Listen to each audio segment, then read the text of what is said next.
नमस्कार दर्शकों, IVRI podcast की इस श्रृंखला में आप सभी का हार्दिक स्वागत है।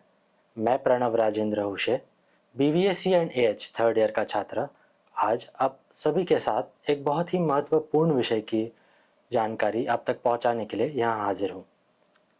इस भीषण गर्मी में हम सभी देख सकते हैं कि हरे चारे की कितनी कमी है। हमारे पशुपालक भी अपने पशुओं को क्या चारा दिया जाए, इस सवाल से बहुत पीड़ित हैं। और इसी बारे में बात करने के लिए कि सूखे की स्थिति में पशुओं को क्या चारा खिलाया जाए, पर चर्चा करने के लिए हमारे साथ आज मौजूद है अंजुकला मैम। अंजुकला मैम IVRI में पशु पोषण विभाग में साइंटिस्ट सीनियर स्केल पर कार्यरत है।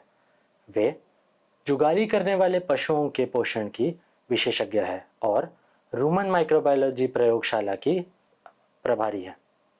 मैम का 10 साल से भी अधिक का एक्सपीरियंस है और इसी के साथ मैं स्वागत करना चाहता हूँ अंजुकला मैम का। नमस्कार मैम। धन्यवाद प्रणव। तो मैम, हम सभी व्यूअर्स जानना चाहते हैं कि सूखे की स्थिति में जानवरों को चारा उपलब्ध कराना क्यों ज़रूरी है। सूखे की स्थिति के बारे में बात करने से पहले प्रणव मैं कहना चाहूँगी कि ये बहुत ही अच्छा विषय है जिसके बारे में आप लोगों ने इसका चुनाव किया है, क्योंकि अभी हम देख ही रहे हैं कि कितना सूखा पड़ रहा है और पशुओं के लिए हरे चारे की उपलब्धता बिल्कुल भी नहीं है। तो ऐसे में पशुपालक का ये सोचना बहुत ही सही है कि पशुओं को खिलाया क्या जाए जिससे कि उसके उत्पादन पर कोई असर ना पड़े और उसे कोई बीमारी ना घेरे।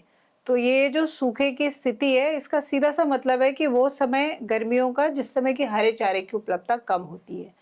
तो जाहिर-सी बात है, फिर पशुपालक को सूखा चारा जो है वही पशु को खिलाना पड़ेगा, पर उसे कैसे संतुलित तरीके से खिलाएँ, इसकी जानकारी होना बहुत ही आवश्यक है, क्योंकि अगर ऐसा नहीं किया गया तो पशु को बहुत सारी समस्याएँ घेर सकती हैं। उसमें सबसे पहले कुपोषण की समस्या, जिसके कारण कि पशुओं को बहुत सारी बीमारियाँ घेर लेती हैं।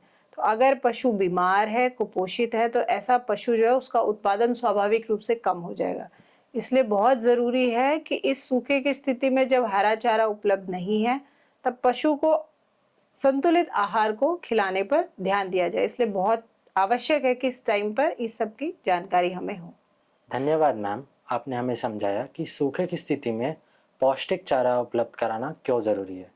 इसी के साथ मैम, अगला सवाल ये होगा कि सूखे की स्थिति में कौन कौन से वैकल्पिक चारे उपलब्ध कराए जा सकते हैं। अच्छा सवाल है आपका। सूखे की स्थिति में वैकल्पिक चारे का मतलब है कि यदि हरा चारा उपलब्ध ना हो तो उसकी जगह क्या-क्या खिलाया जा सकता है। तो वैकल्पिक चारे में सबसे पहले है सूखा चारा। सूखा चारा में आता है पराली, भूसा, गेहूँ का भूसा भी हो सकता है।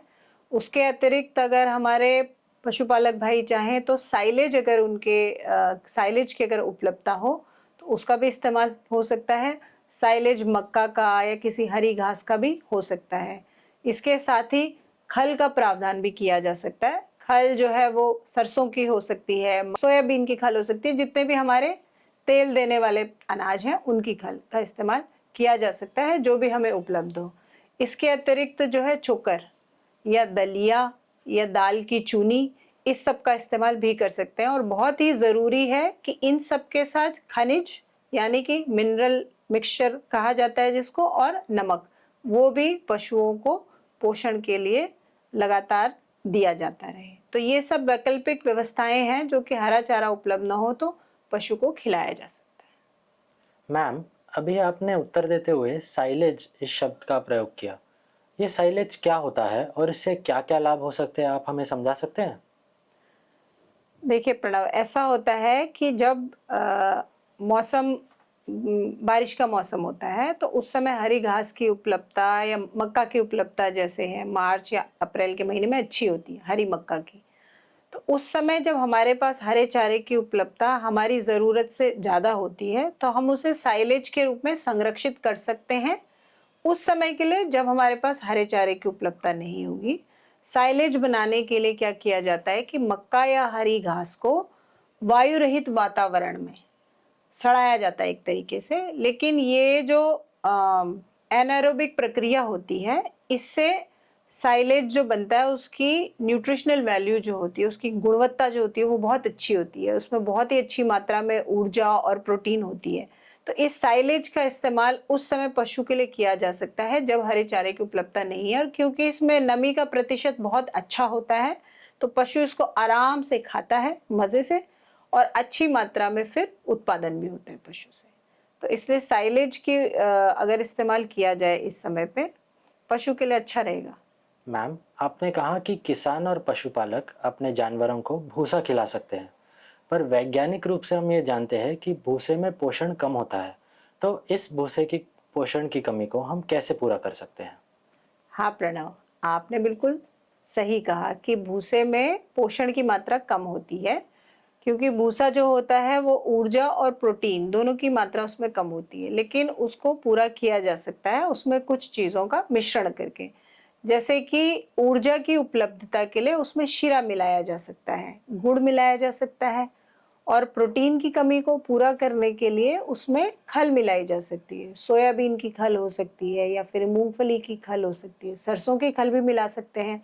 तो ये सब मिलाने से उसमें प्रोटीन की कमी पूरी हो जाएगी। साथ ही में अगर उसमें थोड़ा चोकर भी मिला लिया जाए, जिसका कि दाम भी सोयाबीन की खल से कम है, तो चोकर जो होता है वो ऊर्जा और प्रोटीन दोनों का ही अच्छा स्रोत होता है।